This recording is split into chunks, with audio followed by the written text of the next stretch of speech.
Myrna B. writes, "You're a half man, valueless, someone with no self-esteem. You're not even a complete Muslim. Update your imam." An imam is a spiritual leader and a prayer leader inside mosques.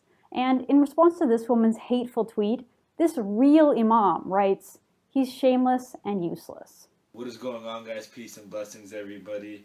Not just wanted to show you something funny and why none of these media outlets, especially rebel media, can be trusted. They don't even know basic facts. So I'm going to start with the first tweet. "You're a half man, valueless, someone with no self-esteem. You're not even a complete Muslim. Update your iman." I-M-A-N, not I-M-A-M. This was a basic mistake by them. They should have double-checked their video. Iman means faith. Now, right after she mistakens iman for imam, there's another tweet about imam, and an imam is somebody who leads the prayer in a mosque. It's a male person who leads the prayer in a mosque. Many Muslims told Sean that he was a dead man, that they wished that he had been in the Pulse nightclub that night, and that they hope that he is killed soon. Pretty much this lady went around looking for tweets that Muslims said, or allegedly said, okay, well, Islam is perfect, Muslims are not, and Islam is against homosexuality, whether she likes it or not. But let's put a few clips of what Christians had to say. But at Sacramento's Verity Baptist Church, Pastor Roger Jimenez told his churchgoers, "What if you asked me, hey, are you sad that 50 pedophiles were killed today? No, I think that's great. I think that helps society. You know, I think Orlando, Florida is a little safer tonight. Now that 50, you know, the tragedy is that more of them didn't die. I mean, the tragedy is I'm kind of upset that he didn't finish the job." Hey everybody, Pastor Steven Anderson here from Faithful Word Baptist Church in Tempe, Arizona. And I just wanted to record a quick video about the news this morning about the shooting in Orlando. I guess a Muslim terrorist went into a gay bar and shot him up, and there's 50 sodomites, homosexuals that have been killed, and another 50 some odd injured. And then the Muslim guy himself was shot by the police, it sounds like. And here's the good news and the bad news about this. You know, the good news is that there's 50 less pedophiles in this world because, you know, these homosexuals are a bunch of disgusting perverts and pedophiles.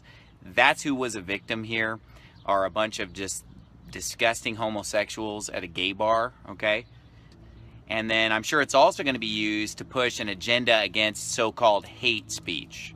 So Bible-believing Christian preachers who preach what the Bible actually says about homosexuality, that it's vile, that it's disgusting, that they're reprobates, you know, we're going to be blamed. Like, oh, it's all extremism. It's not just the Muslims, it's the Christians.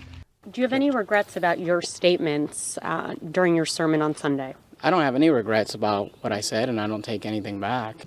I would never take things into my own hands or become a vigilante.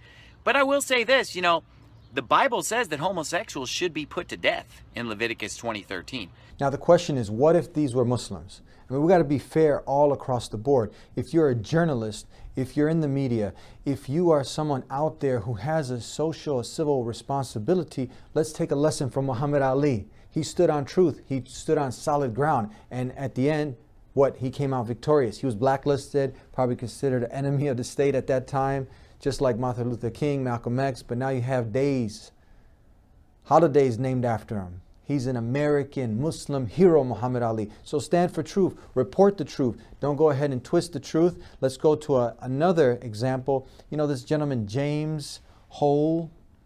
Why ain't nobody talking about him? This guy plotted and was planning with weapons and chemicals to make a bomb. He was on his way to blow up a parade.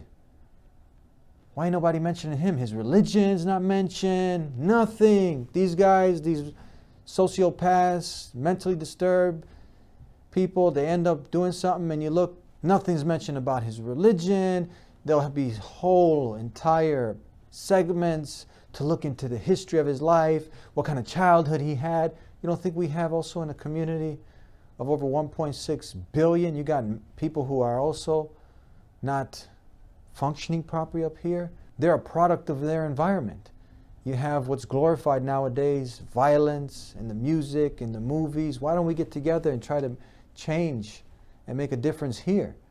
I mean, you don't have someone who's an American and someone does these mass shootings. Now every American has to go, when he's overseas in Germany, wherever else he's traveling, he has to go ahead and apologize for all the American criminals that are out there, does he? What about somebody shares the same name as you? Never met this person, he just has the same last name, Maxwell, whatever the case. Did you have to apologize if this person named Maxwell, who carries your same last name, not even related to you, you have to apologize for him? Why then with Islam? Why then with Islam? Why the double standard? Because it's an agenda, people. You see, Islam is under attack. We know that. That's a fact. But the fiction is that Islam is a threat. Muslims are a threat. If anyone sincerely looks at the data, looks at the reports, looks at the statistics, this is a boogeyman that's been created, a false narrative that's being perpetuated and pushed. You as the sincere individual who's seeking to know the truth, you will see that you have more of a chance of being killed by a toddler with a gun or by your furniture. This whole myth that's been created, that now wall-to-wall coverage, Islamic, radical, terrorists, this is something that is far-fetched and beyond its hype. You have more of a threat from functioning organizations. You know, there's almost like 200 KKK organizations function. These people, if they had their reign, they'd be lynching, massacring, killing. And you have other organizations, right-wing zealots, that are out there, and you don't hear much of this at all. We talked about Hiroshima on a light switch. This guy was planning to, with a weapon of mass destruction, rain havoc in the society. Very little news coverage, but anyone with a Muslim name, sat with a Muslim, had any connection to a Muslim in Islam, you see what's happening. Wide range spectrum all over the news, so much hype. And you know what? It's to promote a political agenda, create fear, and when you have that fear, people give up their rights, certain agendas get pushed, and you just been bamboozled. That's it. Here's the point. Let me close it up. You know, just in Chicago, my hometown, we just had a mass shooting. At least 7 killed, according to authorities, and some 46 others injured in shootings over the weekend. Now,